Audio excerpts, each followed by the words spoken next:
नमस्कार दोस्तों, स्वागत है आप सभी का क्रीसेंट एजुकेशन क्लासेस में। हमारे द्वारा दोस्तों विशेष सीरीज शुरू की गई है टीचिंग एप्टीट्यूड यानी कि शिक्षण अभिरुचि के नाम से। अभी तक हमने इसके 5 पार्ट अपलोड कर दिए हैं। अगर आपने वो अभी तक नहीं देखे हैं तो ज़रूर देख लेना, क्योंकि आपको आगामी सभी एग्जाम्स में वो मदद करने वाले हैं। चाहे आप उत्तराखंड प्रवक्ता स्क्रीनिंग की एक तैयारी करते हो, या फिर आप उत्तराखंड एलटी की प्रिपरेशन करते हो, या फिर अगर आप यूजीसी नेट या फिर सीटीटी यूटीटी की अगर आप प्रिपरेशन करते हैं तो सीरीज आपके जरूर काम आएगी। आज हम दोस्तों इसका 6 पार्ट लेकर आए हैं, जिसमें दोस्तों हम आपको टीचिंग के कॉन्सेप्ट्स, इसके नेचर, इसके कैरेक्टरिस्टिक्स और इसको दोस्तों प्रभावित करने वाले फैक्टर्स यानी कि कारक के बारे में बताएंगे। इससे पहला वाला जो लेक्चर था दोस्तों, उसमें हमने आपको शिक्षण के अर्थ और उसके प्रकार के बारे में बताया था, तो जरूर इससे पहले वाला लेक्चर देख लेना। तो चलिए आज की क्लास को शुरू करते हैं। तो दोस्तों आज हम पढ़ने वाले हैं concept of teaching, it's nature and characteristics, यानी कि शिक्षण की धारणा, इसकी प्रकृति और इसकी विशेषताएं। इससे पहले दोस्तों हमने आपको इसकी शाब्दिक परिभाषा बताई थी। इसके अलावा विभिन्न शिक्षा शास्त्रियों के द्वारा शिक्षण की क्या क्या परिभाषाएं दी गई हैं उनके बारे में दोस्तों बताया था। आज इसके नेचर और इसकी कैरेक्टरिस्टिक्स के बारे में जानेंगे। तो सबसे पहले देखिए, जो हमने परिभाषाएं पढ़ी वहीं से दोस्तों हम कंक्लूजन निकाल सकते हैं कि भाई जो टीचिंग है वो किस तरह की प्रोसेस है। तो शिक्षण दोस्तों एक अंतः क्रियात्मक प्रक्रिया है, यानी कि teaching is N interactive process. Interactive का मतलब यह है कि शिक्षण में दोस्तों एक शिक्षक है और छात्र हैं, उनके बीच में क्या होता है, इंटरैक्शन होता है। ठीक है, और इंटरैक्शन के माध्यम से ही ज्ञान का आदान प्रदान होता है। तो इसलिए दोस्तों शिक्षण क्या है, इंटरैक्शन प्रोसेस है। इसके अलावा शिक्षण आमने सामने होने वाली क्रिया है, यानी कि teaching is a face to face activity. देखिए, शिक्षक और छात्र जब आमने सामने बैठते हैं तभी जाके दोस्तों क्या होता है, शिक्षण होता है। हालांकि आज के मायने में तो ऑनलाइन टीचिंग भी चलती है, लेकिन फिर भी हम कहेंगे जो शिक्षण है वो आमने सामने होने वाली क्रिया है। ठीक है, कल हमने दोस्तों बताया था कि जो शिक्षण है उसमें हमारे सामाजिक मूल्य, हमारी संस्कृति, हमारे राजनीतिक परिवर्तन जो भी है इनका प्रभाव पड़ता है। तो जो शिक्षण है वो समय के संग डेवलप होता चला जाता है। तो शिक्षण की कोई सर्वमान्य परिभाषा नहीं है, लेकिन फिर भी आप इसको इस तरह से समझ सकते हैं। इसके अलावा शिक्षण में बहुत सी क्रियाओं की व्यवस्था होती है, यानी कि teaching is a molecular of activities. देखिए, teaching is a molecular of activities का मतलब यह है कि शिक्षण में बहुत सी क्रियाओं का मेलजोल होता है। हम क्या करते हैं, प्लानिंग करते हैं उन सभी का, देन उसके बाद उसका हम क्या करते हैं, इम्प्लीमेंटेशन करते हैं। जैसे आप क्लास में जाते हैं तो सबसे पहले आप उसका प्रस्तुतिकरण देते हैं, फिर क्लास में आप टीचिंग करते हैं मिडिल में, फिर निर्देशन देते हैं, गृह कार्य देते हैं, ठीक है, प्रोत्साहन देते हैं, ब्लैक बोर्ड का यूज करते हैं। तो ये सभी सभी दोस्तों किसके अंतर्गत आते हैं, शिक्षण के अंतर्गत आते हैं। इनको दोस्तों आप ऑर्गेनाइज वे में चरणबद्ध तरीके से, सुनियोजित तरीके से रिप्रेजेंट करते हैं या फिर इस कार्य को करते हैं। तो शिक्षण में बहुत सी क्रियाओं की व्यवस्था होती है।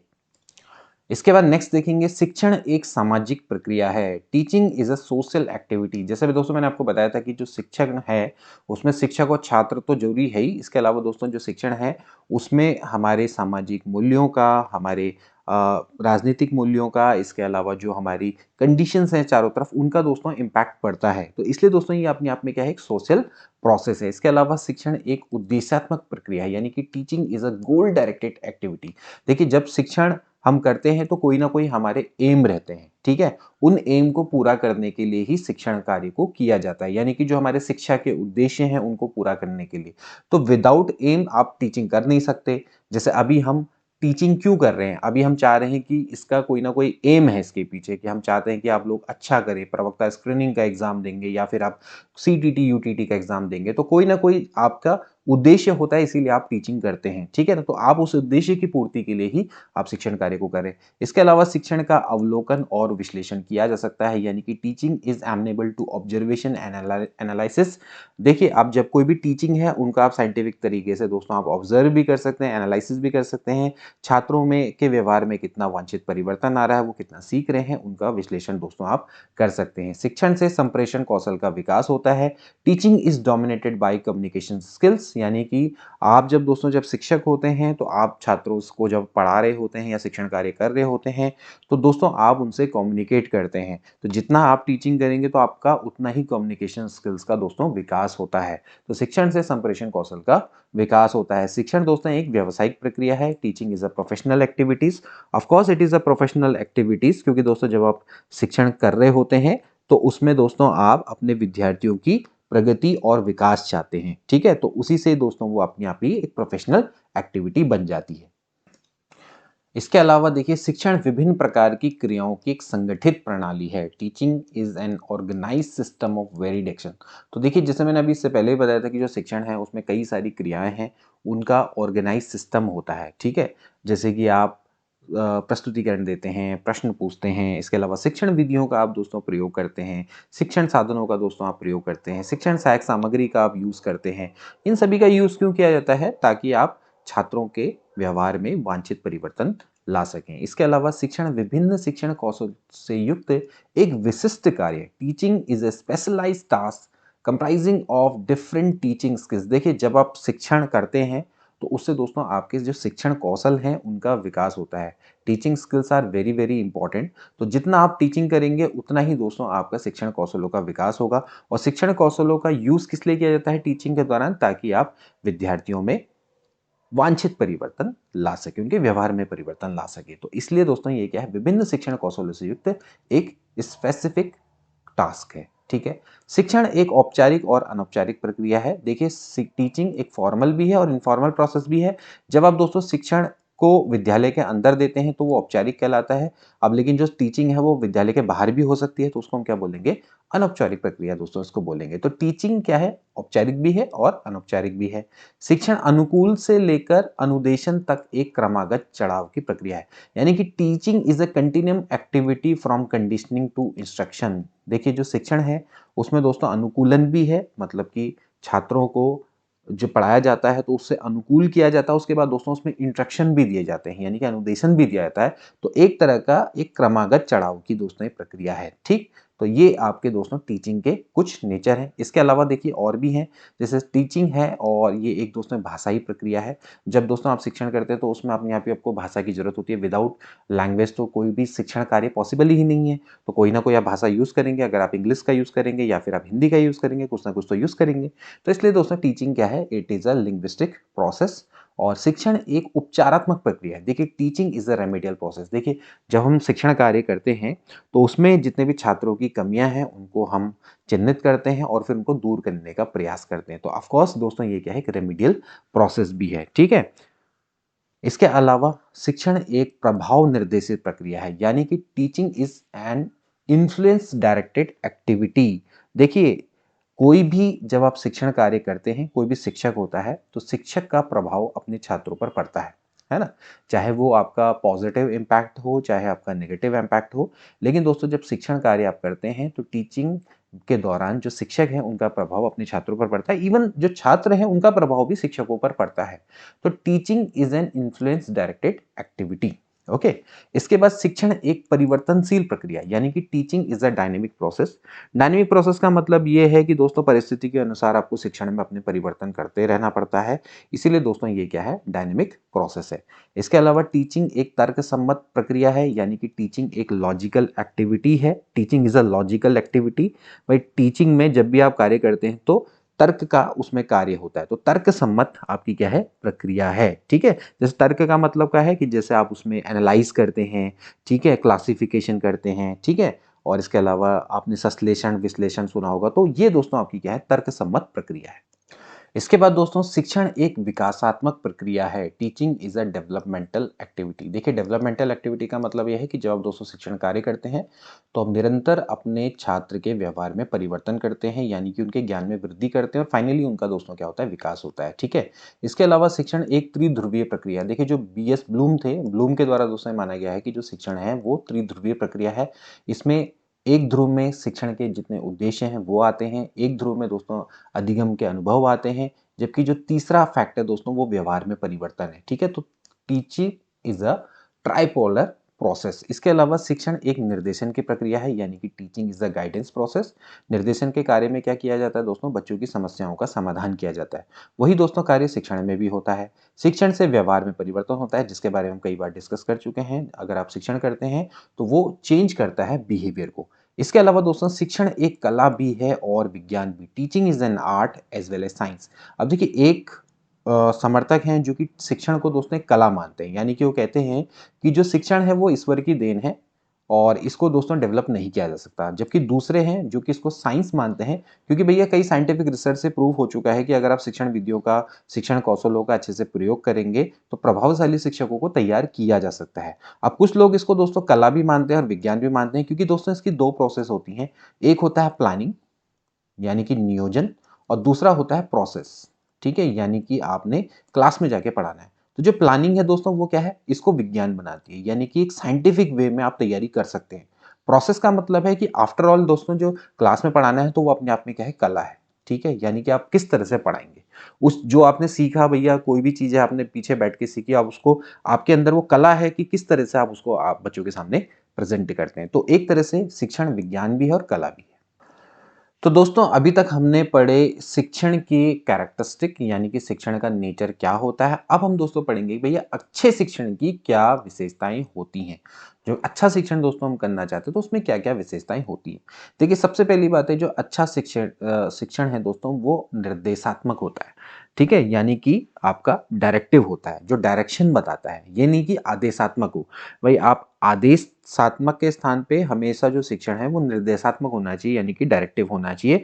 यानी कि दोस्तों जब आप विद्यालय में रहते हैं तो कठोरता के स्थान पे सहयोग और प्रेम होना चाहिए, ठीक है, तो इसलिए उसको निर्देशात्मक बोला गया है। ठीक है, हम अपने बच्चों से सहानुभूति और प्रेम रखें, वो ज्यादा अच्छा है। इसके अलावा अच्छा शिक्षण हमेशा प्रेरणादायक होता है, यानी कि स्टिमुलेटिंग होता है, ठीक है, जितना प्रेरणादायक होगा उतना ही सफल बोला जाएगा किसी भी शिक्षक को। इसके अलावा प्रगति प्रोग्रेस पर आधारित होता है। जो अच्छा शिक्षण होता है वो बालकों की प्रोग्रेस पर सहायता करता है। जितना बालक प्रोग्रेस करे, चाहे आप सामाजिक रूप से कहें चाहे व्यक्तिगत रूप से कहें, तो जितना दोस्तों अगर उसकी प्रोग्रेस होगी तो वो अच्छा शिक्षण कहलाएगा। इसके अलावा जो शिक्षण है वो दोस्तों हमेशा क्या होना चाहिए, सहानुभूति पूर्ण होना चाहिए। अगर बच्चा आपसे बहुत ज्यादा डरता है, भयभीत रहता है, तो ऐसे में वो कभी भी सीख नहीं पाएगा। तो अच्छे शिक्षण की व्यवस्था है कि अच्छे शिक्षण में एक शिक्षक को बच्चों के संग सहानुभूति पूर्वक रहना चाहिए, व्यवहार कहना चाहिए, करना चाहिए, ठीक है। इसके अलावा सुव्यवस्थित होना चाहिए, प्लान्ड होना चाहिए। जब भी आप दोस्तों जब टीचिंग करने जाते हैं तो उसकी प्लानिंग होनी चाहिए। अगर आप सोचो, आप अगर कहीं जा रहे हैं, मान लेते हैं अगर आप टीचिंग करने जा रहे हैं तो आप उसकी पहले प्लानिंग जरूर करेंगे, ठीक है ना। अदरवाइज अगर आप उसकी प्लानिंग नहीं करते तो आप उसको बेहतर वे में बच्चों के सामने प्रेजेंट नहीं कर पाएंगे। तो इससे पहले क्या होनी चाहिए, हमेशा प्लानिंग होनी चाहिए, ठीक है। इसके अलावा कोऑपरेटिव यानी कि सहयोग। देखिए अच्छा शिक्षण बिना सहयोग के संभव नहीं है। मैंने आपको स्टार्टिंग में जब शिक्षण की डेफिनेशन बताई थी तो मैंने आपको बताया था कि जो छात्र है उनकी सहभागिता भी बहुत जरूरी हो जाती है। अगर आप अच्छे टीचर हैं, आप एक ही वे में डायरेक्शन में टीचिंग करे जा रहे हैं और छात्र केवल सुने जा रहे हैं, लेकिन उनकी तरफ से कोई भी कॉपरेशन नहीं है, तो फिर वहां पर शिक्षण अच्छा नहीं हो सकता। तो इसलिए उनके भी सहभागिता, पूर्ण सहभागिता, सहयोग की आवश्यकता होती है। इसके अलावा पूर्व ज्ञान को ध्यान, जब भी हम शिक्षण करने जाएं तो हमें दोस्तों छात्रों के पूर्व ज्ञान को ध्यान में रखकर ही अपना शिक्षण कार्य स्टार्ट करना होता है। उनके पूर्व ज्ञान को नवीन ज्ञान से जोड़ना होता है।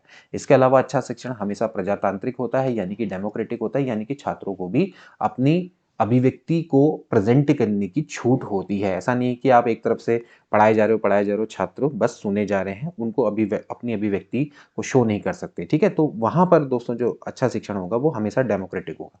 इसके अलावा दोस्तों वो उपचारपूर्ण होगा, यानी कि छात्रों की जितनी भी समस्या है उनको दूर करने वाला होगा।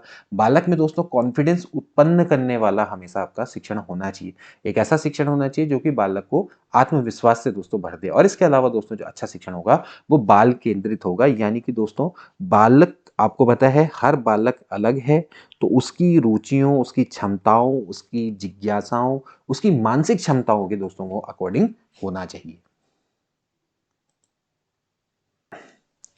तो दोस्तों अब हम पढ़ेंगे शिक्षण को प्रभावित करने वाले कारकों के बारे में। अभी तक दोस्तों हमने पढ़ा कि भाई अच्छा शिक्षण क्या होता है, शिक्षण का नेचर क्या होता है, उसकी प्रकृति क्या होती है। अब दोस्तों हम पढ़ेंगे कि भाई शिक्षण को ऐसे कौन कौन से फैक्टर्स हैं जो कि अफेक्ट कर सकते हैं। इस सबसे पहले दोस्तों आता है इसमें अध्यापक का स्वास्थ्य, यानी कि एक टीचर की हेल्थ कैसी है वो दोस्तों काफी प्रभावित करती है शिक्षण को। देखिए अब अध्यापक के स्वास्थ्य में दोस्तों शारीरिक स्वास्थ्य भी आता है, शारीरिक रूप से भी स्वस्थ होना चाहिए और मानसिक रूप से भी दोस्तों इसको स्वस्थ होना चाहिए, ठीक है। शारीरिक और मानसिक, ये दोनों स्वास्थ्य इंपॉर्टेंट है। अब शारीरिक रूप से दोस्तों अगर कोई टीचर है, अगर वो अस्वस्थ है, जैसे कि मान लेते हैं उसको कोई रोग है, मान लेते हैं उसको अच्छे से सुनाई नहीं देता है, अच्छे से दिखाई नहीं देता है, तो ऐसे में दोस्तों वो शिक्षण कार्य को अच्छे से नहीं कर पाएगा, मतलब कि वो उतना प्रभावी नहीं होगा। ओके, तो इसलिए दोस्तों जो शारीरिक रूप से शिक्षक को स्वस्थ होना अति आवश्यक है। अब किसी व्यक्ति का अगर शारीरिक स्वास्थ्य अच्छा नहीं है तो उसका मानसिक रूप से भी स्वास्थ्य अच्छा नहीं होगा। मानसिक स्वास्थ्य का मतलब ये है कि दोस्तों उसको संवेगों पर दोस्तों अपने नियंत्रण होना चाहिए, यानी कि अपनी भावनाएं, इच्छाएं और आदर्शों में एक उचित संतुलन होना चाहिए। तो मानसिक रूप से भी स्वस्थ होना चाहिए, किसी भी तरह की हीन भावना नहीं होनी चाहिए। कभी कभार छात्रों के प्रति हो जाता है, गलत दृष्टिकोण हो जाता है, तो वो दोस्तों वहां पर मानसिक स्वास्थ्य को दर्शाते हैं। तो मानसिक रूप से भी दोस्तों उसको क्या होना चाहिए, स्वस्थ होना चाहिए। इसके अलावा अध्यापक का दृष्टिकोण, अब यहाँ पर भी दोस्तों एक बहुत महत्वपूर्ण पहलू है, मानसिक स्वास्थ्य से ही जुड़ा हुआ है। अध्यापक का दोस्तों दृष्टिकोण कैसा है? दृष्टिकोण यानी कि आप जो दोस्तों जो शिक्षण कार्य करने जा रहे हैं उसमें आपका कैसा दृष्टिकोण है, क्या वो सकारात्मक है या फिर नकारात्मक? अगर सकारात्मक है तो इसका मतलब है कि आप उसके महत्व को समझते हैं। अगर आप उसके महत्व को समझते हैं तो इसका मतलब यह है कि आप बहुत अच्छे से प्लानिंग करेंगे, उस चीज की बहुत अच्छे से प्रोसेस करेंगे, मतलब कि संचालन बहुत अच्छा करेंगे और उसी कार्य का बहुत अच्छे से मूल्यांकन भी करेंगे। तो यहाँ पर दोस्तों क्या है कि अध्यापक का जो दृष्टिकोण है वो सकारात्मक है या फिर नकारात्मक, ये भी दोस्तों एक शिक्षण को प्रभावित करने वाला बहुत बड़ा कारक है। इसके अलावा दोस्तों अगला आता है वातावरण। वातावरण का मतलब ये है कि जो आपकी क्लास है उसका वातावरण कैसा है। जैसे अगर आपकी जो क्लास है उसमें प्रकाश की उचित व्यवस्था है या फैन की व्यवस्था मान लेते हैं, अगर आप ऐसे आप जगह पे आपकी क्लास है कि जहाँ पे बहुत गर्मी पड़ती है तो फैन की अच्छी है और मतलब कि जो एयर है, एयर का पास बहुत अच्छा है, तो वहाँ पर दोस्तों जो वातावरण है उस पर भी दोस्तों क्या होता है, शिक्षण को प्रभावित करता है। अगर मान लेते हैं कि वहाँ पर क्लास में प्रॉपर लाइट की सुविधा नहीं है और वहाँ पर वेंटिलेशन की सुविधा नहीं है और क्लास में जैसे जो कुर्सियां हैं, मेज हैं, वो प्रॉपर तरीके से सही नहीं है, ठीक है, तो वो जो फिजिकल एनवायरनमेंट है वो भी दोस्तों शिक्षण को बुरी तरह से प्रभावित करता है। ठीक है, इसके बाद जो अगला आता है वो आता है क्लास का साइज, यानी कि कक्षा का आकार। अब क्लास का जो साइज है दोस्तों वो क्या होना चाहिए, एक प्रॉपर होना चाहिए। कहने का मतलब है ज्यादा बड़ा नहीं होना चाहिए। एक क्लास में मैक्सिमम टू मैक्सिमम कितने होने चाहिए, 30 से 40 बच्चे होने चाहिए। ये दोस्तों गाइडलाइंस भी हैं। तो 30 से 40 जब बच्चे होंगे तो जो शिक्षक है दोस्तों वो अपने हर छात्र पर इंडिविजुअली ध्यान दे पाएगा।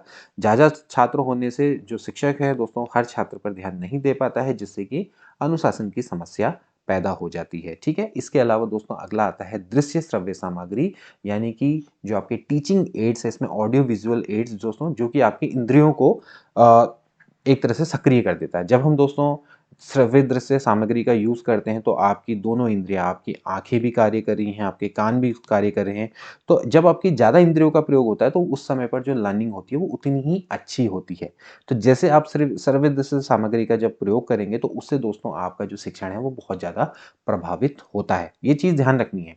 जब आप कोई भी कार्य जैसे आप कर रहे हैं, चाहे आप साइंस का कार्य कर रहे हैं या फिर आप दोस्तों किसी भूगोल पढ़ाना चाह रहे हैं, तो आप दोस्तों मॉडल का यूज करें, चार्ट का यूज करें, तो उससे दोस्तों आपका जो टीचिंग है डेफिनेटली क्या होती है, अफेक्ट होती है और पॉजिटिव वे में अफेक्ट होती है। इसके अलावा दोस्तों क्या आती है, कैपेबिलिटी, क्षमताएं। क्षमताएं पर यहाँ से दोस्तों मतलब है जो एक शिक्षक है उसकी कितनी क्षमताएं हैं। अगर वो कैपेबल टीचर होगा तो दोस्तों उसका जो शिक्षण है वो अपने आप ही अच्छा होगा। अगर वो कैपेबल नहीं है उतना अच्छा तो शिक्षण को क्या होगा, उतना कार्य अच्छे से नहीं हो पाएगा। ठीक है, तो क्षमताएं भी बहुत इंपॉर्टेंट है। इसके अलावा शिक्षण विधियां, शिक्षण विधियों का दोस्तों उचित प्रयोग भी इंपॉर्टेंट है। अब ये देखिए छात्रों की जो भी समस्याएं हैं या छात्रों की जो कैपेबिलिटी है उनके आधार पर दोस्तों उपयुक्त शिक्षण विधियों का चयन किया जाना अति आवश्यक है। तो शिक्षण विधियां भी दोस्तों क्या करती हैं, शिक्षण को प्रभावित करती हैं। इसके अलावा दोस्तों शिक्षण संसाधन, देखिए जब शिक्षण के कार्य जब आप दोस्तों करते हैं तो आपके पास किससे संसाधन है, कहने का मतलब ये है कि आपके पास दोस्तों जब टीचिंग आप कार्य करते हैं तो क्या आपके पास श्रव्य दृश्य सामग्री है, पाठ्य पुस्तक है या नहीं है, श्यामपट्ट है या नहीं है, ठीक है, कुर्सी टेबल है या नहीं है, तो ये दोस्तों कहलाते हैं शिक्षण संसाधन। लाइक अगर आप कोई चार्ट लेके आते हो तो चार्ट को टांगने के लिए एक प्रॉपर व्यवस्था है या नहीं है, या फिर आप किसी मॉडल को अगर शो करना चाह रहे हो तो क्लास में आपको मॉडल को शो करने के लिए कोई जगह है या नहीं है, तो ये कहलाते हैं शिक्षण संसाधन।